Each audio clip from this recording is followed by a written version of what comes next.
Tuvimos un fin de semana largo. ¿Cuáles son el catastro que tienen desde las autoridades lo que ocurrió en este fin de semana en cuanto a cuánta gente salió o entró a la capital?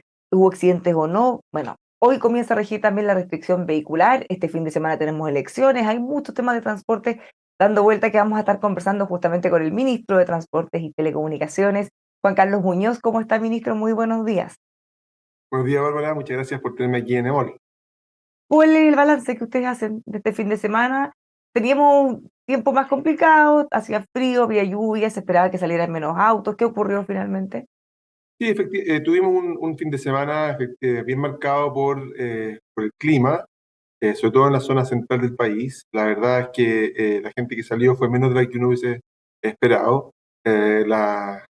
Los temas tuvieron más que ver con el anegamiento de algunas vías, pero también la lluvia tampoco fue tanta como para anegar las vías y por lo tanto yo creo que tuvimos un fin de semana relativamente tranquilo. Todavía no tengo las cifras en términos de siniestros viales y de personas que pudiesen haber fallecido durante el fin de semana. Estamos teniendo un año similar al año pasado en esa materia y se nos ha ido empeorando en las últimas semanas. Quisiéramos, ojalá, transmitir que la importancia de mantener una conducción segura, cuidadosa, respetuosa de no solamente de la vida personal, sino que también de los demás que uno se va encontrando en el camino. La cantidad de gente que fallece en el sentido de todos los días en Chile es muy alta y estamos expectantes de esta nueva ley que hemos aprobado a fines de enero, que se llama la ley CATI, que debiera permitir tener un control automatizado y más adelante poder una vez implementar, reducir estas porfiadas cifras que hacen que 2.000 personas mueran todos los años en Chile por esta causa.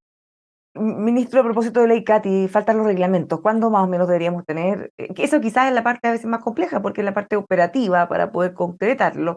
¿Cuándo podríamos tener esos reglamentos y que ya Eso la es, comiencen a implementar? sí, es importante que la gente lo entienda. Uno tiende a imaginarse que cuando los parlamentarios aprueban una ley, la ley ya está lista para ser implementada. Lamentablemente eso no es así. Hay un proceso intermedio que es escribir los reglamentos que le dan vida a la ley.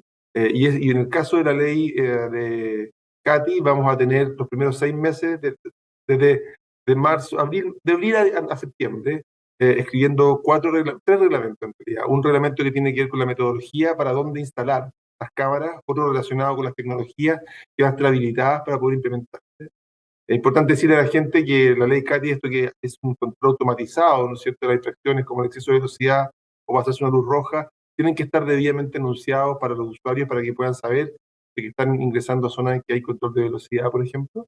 Y después hay otro que tiene que ver con construir toda la plataforma para poder implementar el sistema, porque una cosa es sacar la fotografía y otra cosa es cuál es el proceso para que el ministerio determine que la fotografía es válida, que efectivamente la patente es la que ahí se indica, que la persona que es dueña del vehículo es la que corresponde, el proceso para ir al juzgado de policía local, darle las facultades también a los usuarios para poder argumentar, por ejemplo, que la patente está mal tomada o que ese vehículo no es el mío o lo que sea, y así hacer todo el proceso para que la ley esté operativa. Esperamos que ya el 2024 podamos tener esto operando. Entre medios vamos a hacer algunos pilotos para poder ir testeando algunas tecnologías y de esa manera poder ir llevando adelante de mejor manera este proceso. Ya, o sea, tenemos todavía para un buen rato. Ahora, esta ley llama la atención porque mucha gente no entiende cómo va a estar señalizado, dónde van a estar las cámaras, y es que justamente lo que se busca no es generar una multa o recaudar, sino más bien evitar que en lugares específicos en donde ocurren muchos accidentes, es que no ocurre. Justamente, lo último que nos interesa es recaudar recursos, por eso además lo hemos separado de la recaudación municipal. Algunos fue plata, algunos de los recursos que uno recoge por punto de las multas van a ir a un fondo general municipal, pero un porcentaje para poder de alguna manera también ir cubriendo parte de los costos. Pero la verdad es que aquí lo que nos interesa es poder bajar estos 2.000 personas que fallecen todos los años. Es mucha gente, 2.000 personas. Y fíjate que, Bárbara, cuando yo me comparo con España, y me gusta esa comparación, España también fallecen 2.000 personas, pero son 50 millones de habitantes. Entonces te habla de que si uno hace las cosas bien, si uno toma medidas realmente importantes para poder bajar las cifras, eso ocurre. Y la cultura española y la chilena no es tan distinta, o sea, en términos como de apego a las normas, y por tanto, y aquí un elemento clave es justamente el control automatizado de las infracciones del tránsito, que de paso nos libera a los carabineros para poder hacer otras funciones que son mucho más críticas para ellos. Y ahí vamos avanzando, estamos tomando también algunas otras medidas en esta línea para poder ir fortaleciendo nuestra capacidad de poder reducir la cantidad de personas que fallecen todos los años por esta. Algo similar de lo que usted menciona de reducir los carabineros dedicados a estas tareas lo vamos a ver en la restricción vehicular. Hoy comienza a regir, hoy martes 2 de mayo. Cuéntenos un poco más de detalles de cómo va a funcionar y cómo se va a fiscalizar. Luego, justamente de eso, estábamos ahí frente al Estadio Nacional haciendo fiscalización de la restricción vehicular. Restricción vehicular, todos la conocemos, ¿verdad? Son 2 dígitos diarios, de lunes a viernes. Hoy día empezamos, porque ayer era feriado, con los dígitos 4 y 5. Se trata de los vehículos que son del año 2011 hacia atrás y las motocicletas del 2010 hacia atrás. El propósito es poder reducir la contaminación local aquí en Santiago, que es causante de problemas de salud y de fallecimientos muy importantes, y que ha mostrado ser una política pública bastante efectiva, porque las alertas y las preemergencias han ido bajando a lo largo del tiempo. El transporte es causante como del 40% de las emisiones, y el foco se pone en poder reducir la circulación de los vehículos de mayor antigüedad, porque son los que más contaminan. Si uno compara un vehículo del 2010 o un vehículo del 2020, la contaminación que genera el 2010 es mucho mayor, y por eso es que ahí está puesto el foco. Ministro, perdón que lo ¿Sí? interrumpa ahí, pero es que puede haber algo que genere quizá un desincentivo o que no esté alineado con este objetivo, porque tal como usted dice, los autos más antiguos son los que más contaminan. Pero cuando uno tiene que pagar permiso de circulación, no se cobra en virtud de eso, sino más bien, uno puede decir quizá lujo o del precio del Sí. vehículo. Y eso quizás debería cambiar porque termina generando un incentivo a tener autos viejos porque es mucho más barato que los autos No es nuevos o cierto. más caros o de más tecnología. Tenemos distintas políticas para distintas cosas. En el caso del permiso de circulación no está ese concepto de mientras De la más. contaminación. Claro, con la patente no buscamos fomentar que la gente compre vehículos más nuevos. En el sentido, más bien lo que tenemos es que los vehículos más caros pagan una patente mayor. Sin embargo, tenemos algunas excepciones, y ahí quisiera destacar que el año pasado se aprobó una ley en que los vehículos eléctricos, por ejemplo, los primeros 2 años no pagan patente. El año 3 y 4 pagan solamente un 25%, luego 50% y luego 75%. Es decir, durante 8 años, los primeros años de un vehículo eléctrico, y ahí sí entra en juego la lógica que tú me indicas, Bárbara, respecto de que sea un elemento que fomente cierto tipo de vehículos. En el caso de las patentes, más bien lo que buscamos es un impuesto que nos permite recaudar y financiar parte de la actividad de los municipios, y ahí, claro, los vehículos más caros pagan un poco, bastante Ya, más. volviendo a la restricción vehicular, usted nos Sí. está diciendo cómo van a fiscalizar con menos carabineros, porque ahora se van a utilizar más las cámaras también. Sí, 2 cosas. Uno es que este año por primera vez se amplió el lugar, el área en el cual se exige la restricción vehicular. Típicamente era solo el Anillo Américo Vespucio, ahora lo hemos ampliado a las 32 comunas de la provincia de Santiago, más San Bernardo y Puente Alto, porque entendemos que la ciudad ha crecido, porque tenemos la contaminación que se genera fuera del Anillo Américo Vespucio es igualmente contaminante para todos, y por eso consideramos oportuno hacer esa expansión. Y como usted bien decía, tenemos este tema de cómo se fiscaliza. El año pasado se pasaron cerca de 92.000 multas, y fíjate que en 99 de cada 100 se cursaron a través de cámaras. Es decir, la cantidad de las multas que se causaron a través de inspección física o en terreno de carabineros fue menos de 1.000. Y por eso te habla del rol que tienen, ¿no es cierto?, las cámaras para poder llevar adelante una función que es muy importante y nos permite liberar recursos de carabineros para otros fines. Esto va a tener un periodo agotado desde 2 de mayo hasta cuándo, y tal como dice Gracias. usted, Muy, muy hemos importante. tenido menos preemergencia o emergencias que hacen que esto sea menos restrictivo, digamos, o para menos autos. La restricción vehicular es desde el 1 de mayo, en este caso desde el 2 hasta el 31 de agosto, y es desde 7:30 de la mañana hasta las 9 de la noche. Y efectivamente lo que hemos tenido en el último tiempo, en los últimos años, es que la cantidad de alertas de emergencia, que es cuando esto se empieza a endurecer un poco más, o hasta emergencia, han ido a la baja. Y eso habla de que nuestro plan de prevención, de descontaminación de región de la cuenca de Santiago ha sido, creo yo, bastante efectivo, y es una política que uno podría citar sin problema de exitosa, al mirar todos los ámbitos, ¿no es cierto? No solamente los temas asociados al sistema de transporte, también la industria, la quema de la leña, que son también parte de este plan. Porque si uno mira, por ejemplo, el año pasado, es el año histórico con menos alertas y preemergencias durante todo el periodo. Tuvimos cerca de, creo que si recuerdo, en 19, que es y tradicionalmente el promedio de lo que va de los 20 de 2002 hasta la fecha era como cerca de 40. Es decir, el año pasado fue aproximadamente la mitad del promedio histórico, solo superado por el año 2020 o 2021 en que estábamos en pandemia. Entonces, claramente era una condición bastante irregular. Ministro, este domingo hay elecciones y todos los años que hay elecciones, que en este caso son todos, porque todos los años vamos a seguir teniendo, al menos durante este gobierno. ¿Hay algún plan especial de transporte? Siempre se pone sobre la mesa la posibilidad de eventualmente generar un transporte público gratuito o de Sí, generar mayor frecuencia, de alargar los horarios. ¿Hay algo en especial para este domingo? bueno, la elección anterior, la elección del plebiscito de salida de la primera asamblea constituyente, tuvimos una situación de transporte público muy positiva. Si uno la compara con las anteriores, no sé si tú te acuerdas, pero el transporte público se había convertido en un elemento de cuestionamiento hacia el gobierno respecto del interés por que la gente pudiese votar. Y la última elección del transporte público no fue noticia. Y para allá queremos avanzar, y no fue noticia, la verdad, por dos razones. Yo creo que son importantes de recordar. Por un lado, el servicio electoral ha hecho ha implementado una política que era muy necesaria, que es asignarnos dentro de nuestra comuna a un local de votación lo más cerca posible de nuestros colegios. Hemos tenido en la última semana algunas personas que se han quejado de que eso no funcionó bien, pero se ha tratado de ir corrigiendo. Pero para la gran mayoría de las personas en el país hay un esfuerzo por disponernos más cerca de nuestro domicilio y eso hace que ir a votar sea más fácil y que para el transporte público también sea funciona mejor porque las distancias que recorren las personas son menores. Y lo segundo que hicimos es que tradicionalmente todas las personas tienen, los conductores tenían 2 domingos libres al mes, así hace parte de su esquema laboral, y por lo tanto, como las elecciones son siempre en domingo, y hay solamente 4 domingos típicamente en el mes, si todos tienen 2 domingos libres al mes, la verdad que te queda la mitad de los conductores sin operar el día de la elección.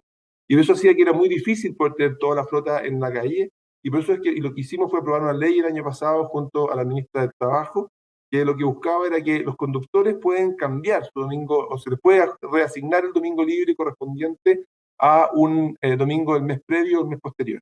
Y eso nos permitió tener toda la flota en la calle y el transporte público funcionó muy bien, además de los esfuerzos que hacemos como ministerio en todas las regiones del país de poder tener sistemas de transporte público. Son como 2.500 servicios subsidiados para que la gente pueda acceder a votar. En este caso no se necesitan jornadas especiales o alargar los horarios, dada la hora de las votaciones, sí asegurar la frecuencia, como dice usted. Exactamente, y para eso lo que hicimos fue más bien lograr que todos los conductores estuvieran disponibles para poder para que se solicitara trabajar el día de la elección, y eso nos permite tener la oferta laboral adecuada. Así que estamos expectantes respecto al domingo que viene, esperamos que la jornada sea una jornada en que muchas personas se acerquen a votar y que el sistema de transporte funcione adecuadamente.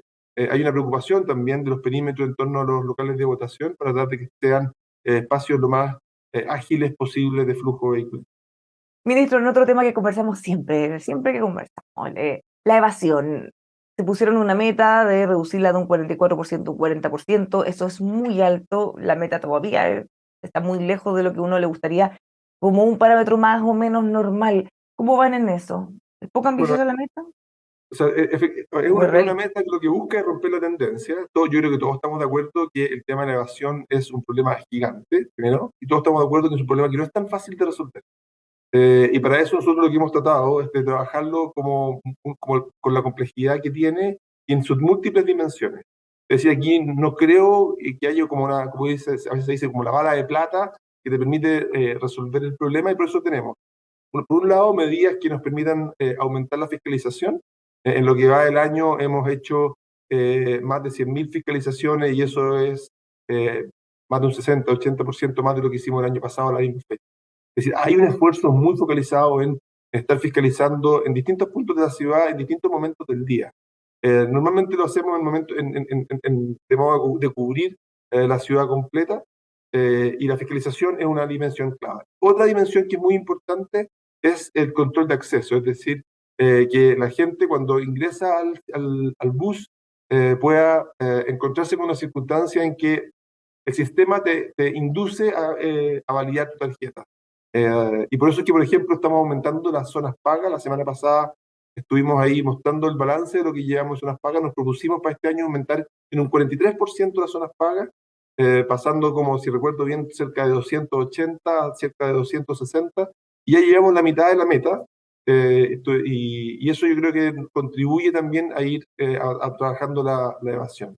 Otra Encuentro dimensión, Sí, que dígame. volvamos a la dimensión anterior, porque usted decía la fiscalización, si bien el aumento es considerable, usted dice en un porcentaje Sí. muy relevante, todavía si uno mira en el porcentaje de los viajes es muy, muy bajo. Entonces, si es que la gente prácticamente tiene la certeza de que no va a ser fiscalizada, bueno, hay un desincentivo, o por lo menos no se genera el temor de que eventualmente sí puede ser multada. A diferencia de No, lo que pasaba antes de los viejos, viejos tiempos, de las micro amarillas, siempre uno lo fiscalizaban y le pedían el boletito. no sé si siempre, siempre, siempre, pero Casi siempre. efectivamente, bueno, acá lo que tenemos es que para hacer la fiscalización lo tenemos que hacer con funcionarios del ministerio, pero también con carabineros. Y de nuevo tenemos el tema de que carabineros tiene un montón de actividades importantes de hacer, y la cantidad de personal que nos dispone para poder hacer fiscalización de evasión tampoco es tanto. ¿Y por qué Pero con carabineros esos no recursos, pueden ser ¿ah? funcionarios simplemente? Entiendo que la labor de bajar a una persona del bus, por ejemplo, exige el poder tener a un carabinero, y nosotros nos tenemos facultad para hacer todas las medidas que hay que hacer ahí. Y bueno, entonces, con los recursos que tenemos, estamos multiplicándonos para poder aumentar lo más posible la fiscalización. Entendemos que queremos, que todos queremos, ¿verdad? Que la fiscalización sea lo más amplia posible para poder desincentivar la evasión de la tarifa. Estamos trabajando en esa línea, estamos al mismo tiempo poniéndole incentivos a los operadores para que cierren la puerta trasera cuando deja bajar personas, que es fundamental. Y al mismo tiempo vamos a entrar con una ley que nos va a permitir aumentar las sanciones para quienes agredan a carabineros y fiscalizadores. Todo esto es parte de este plan de fiscalización, o de plan de antievasión, cuya uno de sus pilares es el tema de la evasión, de la fiscalización. Lo segundo, como le contaba hace un minuto, era el control de acceso. Y el tercero que me gustaría también transmitir, que es importante, es el tema de cómo aumentar las posibilidades de pago. O sea, para las personas que quieren pagar y que a veces se les hace complicado o difícil, hoy día el 11% de la recaudación está llegando por ingresos vía QR, no tarjeta PIP, y eso nos habla de un ámbito en el cual ha mostrado ser conveniente, te permite evitar las colas, funciona de forma bastante ágil, y lo que estamos haciendo es aumentando la cantidad de sistemas vía QR. Tenemos el sistema a través de la aplicación red del sistema, otro a través de Banco Estado, y esta semana ya tuvimos un tercer mecanismo a través de Mercado Pago, en que las personas a través de la aplicación pueden encontrar un QR y de esa manera entrar al transporte público. Hay que hacerle más fácil a los que tengan ganas de pagar, por lo menos. Y Así es. celular prácticamente tenemos todo. Ministro, una última cosa. ¿Qué opina de las propuestas de algunos municipios de ampliar la línea del metro hacia Maipú y Lo Barnechea? A ver, nosotros estamos en un proceso de ampliar la red de metro, es un motivo de orgullo para todos nosotros. Estamos hoy día, este año vamos a inaugurar dos extensiones, una hacia Quilicura de la línea 3, pasando por debajo de Ruta 5, y vamos a entrar a una comuna que ha estado típicamente muy postergada y que tiene las autopistas, le hace muy difícil entrar y salir. Por otro lado, la línea 2, que llega hasta la cisterna, se va a extender 4 kilómetros para pasar por el bosque y tocar el Hospital El Pino en San Bernardo. En paralelo se está construyendo la línea 7 del metro, que va de Renca, ¿no es cierto?, pasando por Cerro Navia, Quinta Normal, Santiago, Providencia, Vitacura, Las Condes, para terminar desde Renca hasta Estoril. Y tenemos dos líneas más que están en carpeta, que están anunciadas, que se está buscando financiamiento, que son la línea 8 por La Florida, la línea 9 por Santa Rosa. Y sobre eso, nosotros como ministerio estamos estudiando una serie de otras líneas posibles, en fondo, qué es lo que viene después. Ya ha habido varias, estamos analizando, entiendo yo, una carpeta de 12 posibles extensiones, y algunas de ellas han sido solicitadas por los municipios respectivos. Los Espejo ha sido muy fuerte en decir, pucha, somos de las pocas comunas que no tiene metro. Lo Barnechea también ha solicitado, por ejemplo, que esta línea 7, que en vez de llegar hasta Estoril, pudiese seguir hasta Cantagallo o entrar hasta el portal de la dehesa. Y lo mismo ha pedido el alcalde Bodanovich para que alguna de las líneas que llega a Maipú pudiese extenderse para llegar al sector poniente de Maipú. Y así tenemos otras alternativas que se están mirando. el sector de Bajos de Mena. Otra cosa que estamos haciendo, la línea 6 la vamos a extender de Cerrillos a Los Rasuris para tocar por el futuro tren que va de Santiago a Melipilla. Es Ya, y en decir, el caso de tenemos una Maipú y carpeta. Lo ¿Ah? Barnechea, ¿de qué depende? ¿Que sean viables o que eventualmente la municipalidad pueda cooperar también? ¿En qué Sí, están? la forma como estas cosas se evalúan tiene que ver con los beneficios sociales que generan. Y los beneficios sociales son ahorro de tiempo, por un lado, de los usuarios, en que se compara el tiempo que tienen hoy con el que tendrían para su viaje completo, si es que usan el metro. Y por otro lado, también la descongestión que generan o los ahorros de costos si se necesitan menos buses en el resto del sistema. Se suma eso y se compara con los costos y se toma una decisión para ver si es que es buena plata invertida por parte de todos los chilenos en ese espacio. Ahora, en el caso de los Barnechea, entiendo que la municipalidad a lo mejor está en posibilidad de poder ayudarnos con el financiamiento, eso por supuesto que también colabora.